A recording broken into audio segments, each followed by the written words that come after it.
Okay, so anytime you find a tight spot, just spend a little bit more time there, hang out, wait for it to not hurt so bad, and just keep moving on.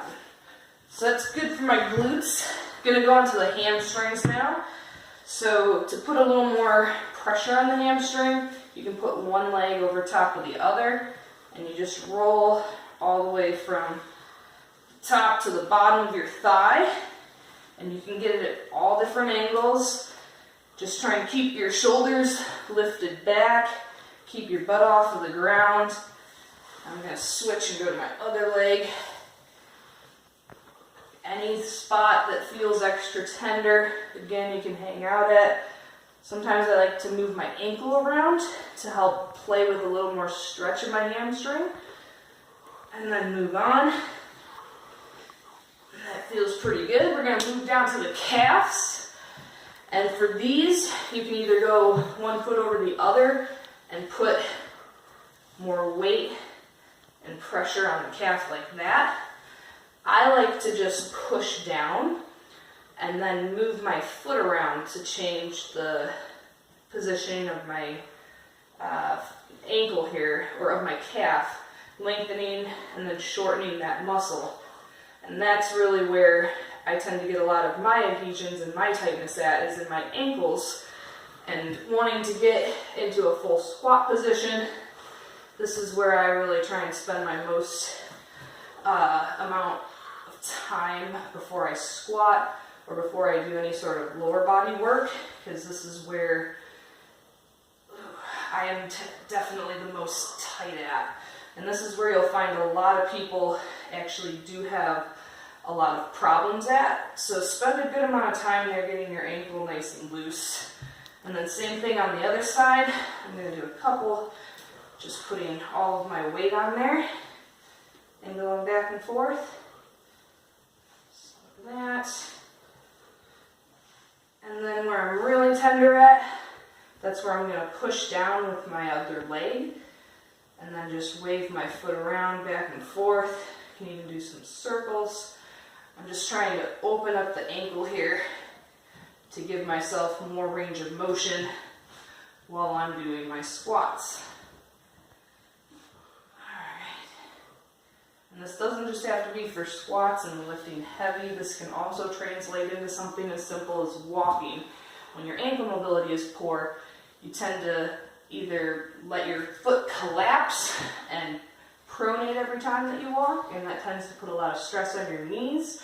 So if you give yourself better ankle range of motion, that can translate into helping your knee pain. Sometimes even your hip pain can come from just stiff ankles that don't move well and don't allow your joints to move well. So now the back of my legs feel pretty good. I'm going to go onto my back now. So here, I'm going to go all the way from my upper back to my lower back.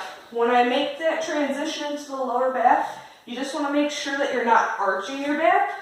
You want to make sure you're keeping your core tight. So you're not going into this position. You're keeping a flat and neutral spine the whole time.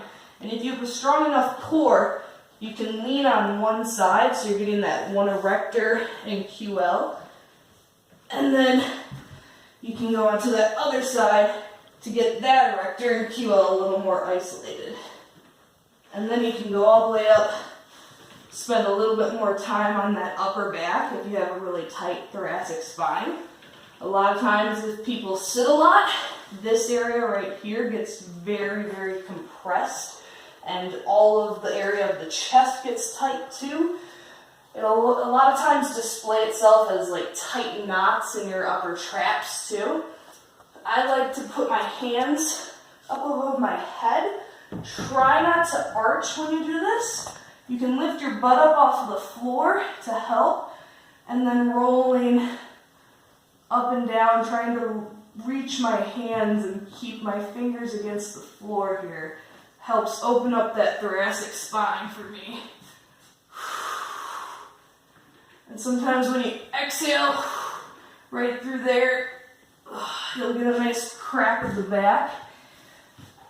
Next, I'm going to go onto my lats. So I'm going to place it right on the side of my rib cage here. And just going to roll. I'm going to use this arm to kind of help push back and forth, going on the side of my torso here. And you can go all the way up like towards in your armpit here. And then you can roll onto the back a little bit more as well. Hit some of like the teres muscles, the rear delt a little bit. Again, I like to kind of reach while I'm doing this, trying to open up a little bit extra. Give myself into more of a stretch too. That'll help get you into that muscle a little bit deeper. And then I'm going to go onto my other side. And same thing. I'm going to use my hand to help push that roller up and down here. Now if you have one side that's more dominant, like I was a tennis player, and so my right side's a lot more developed than my left. I get a lot more knots. I've got a lot more adhesions and stuff in my right side, so I spend a little more time on that side. One thing that I like to do here is get on this nice tender spot right underneath the armpit and in between the shoulder blade here. It's where your lat and the teres muscles all kind of tie in to the shoulder. And you'll know when you get on it, it's super, super tender. It makes you instantly want to get off of it. Stay on it, and you can bend your elbow 90 degrees and push your hand down to the floor, and then try and pull the palm or the back of the fist down to the floor that way. You can use your hand if you want to go back and forth to here. This is another one that's good to do with a lacrosse ball. You can hit it a little more isolated that way. And all of these things you can hit a little more isolated with a lacrosse ball or a softball too. For any spots that are super nagging, I would suggest using that. I'll make some future videos on that. I'm going to flip over now and go onto my quads. So for this one, I'm going to start right at the crease of my hip, top of my thigh, and I can put one leg over top of the other to put more resistance on it. I don't really need too much because this is a little tender. Quads are a little tight. And you can spend a little more time right around your knees. If you have stiff knees or achy knees, spend time right at the top of the knee, not actually ever hitting the kneecap, but spending the time right on that bottom of the quadriceps. A lot of times that'll start pulling on the kneecap and not letting it track well. So getting that to loosen up sometimes does wonders for helping with knee pain. Alright.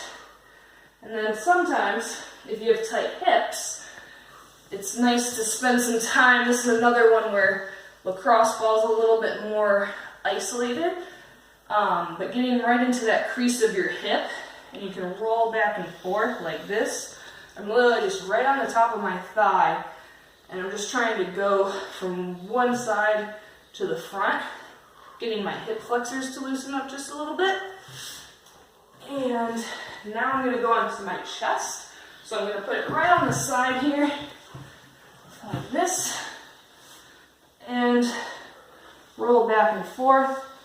Again, another one where the lacrosse ball or the softball works a little bit easier. You can do that against the wall, just like that.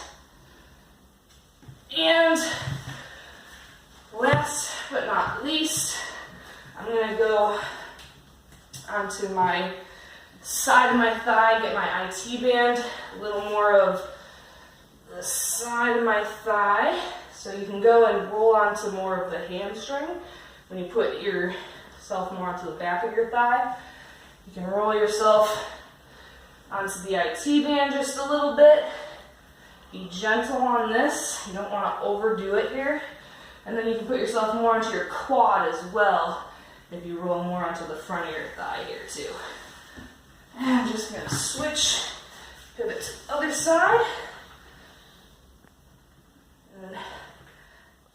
few rolls back and forth there. Feeling good there.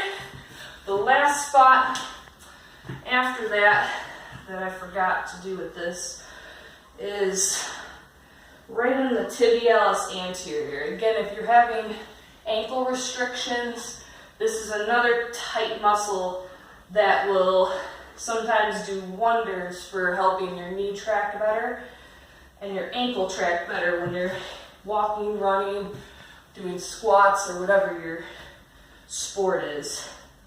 It's just rolling right on the front of your shin here. Not actually getting the bone, but right to the side. Just like that. All right, so that's the foam rolling routine. Like the video, give us a thumbs up, subscribe. Thanks for watching.